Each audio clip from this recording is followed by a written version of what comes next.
धर्म ही तुझी खाजगी वैयक्तिक बाब आहे.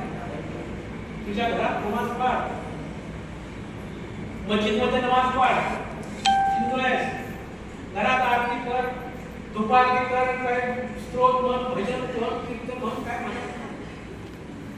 तुझं मंदिर आहे, धार्मिक स्थळ, तिथं काय म्हणायचं म्हण. प्रत्येकाला त्याच्या धर्माप्रमाणे कोणता देव आवडतो त्याची पूजा अर्चा करायचा अधिकार डॉक्टर बाबासाहेब आंबेडकरांनी दिले. पण पुढे काय सांगितलं?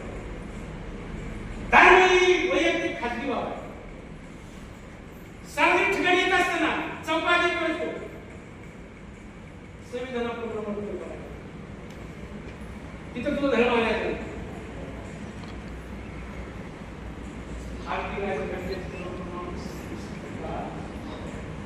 धार्मिक संस्था स्थापन करणे काही मत वगैरे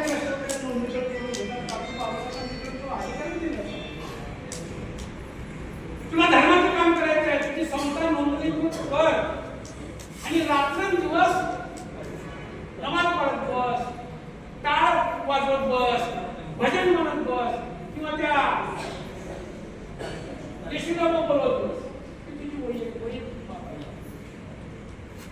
भारतीय राज्यघटनेची कलम 27 लिहिते का देवाच्या किंवा धर्माच्या नावावरती कोणताही कर अथवा पैसा सक्तीने वसूल करता येणार नाही. कोणते धर्माच्या किंवा देवाच्या नावावरती सक्तीने पैसा वसूल करता नाही. 27 कलम आता सांगितलं